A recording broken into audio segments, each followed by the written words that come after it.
ያለቀሰች ሸኘችው እናቱ።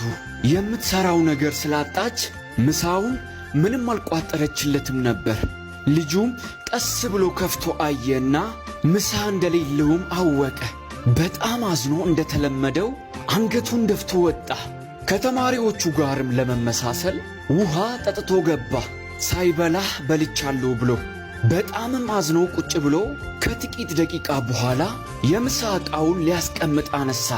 እናም ትንሽ ከበድ አለው። ምንድነው ብሎ ሲከፍተውም ሙሉ ምግብ አገኘ። በጣም ደንግጦ ቀና ብሎ ጓደኞቹን ሲያይ ቅድም እናቱ ስታለቅስ ያዩ ሁለት ጓደኞቹ ከምሳቸው ላይ አካፍለውት እናቱ ሌላ ጊዜ ከምትቋጥርለት በላይ አርጎ አስገረሙት። በጣም ደስ እያለው በላ። የምትወደው የኔ ጓደኛ ነው ለምትለው ሰው ትኩረት ስጥ። በቀላሉ እንዳታጣው። አንዳንድ ጥሩ ጓደኛ ከቤተሰብ ቀድሞ ይደርስልሃል። ዩቲዩብ ቻናል ከፍቻለሁ። ለዚያም 1000 ሰው በፍጥነት ያስፈልገኛል። ፕሮፋይሌ ላይ ያለውን የዩቲዩብ ምልክት እየነካችሁ ሁላችሁም ሰብስክራይብ አድርጉልኝ። እስከዚህ ድረስ ቪዲዮዬን ስላያችሁ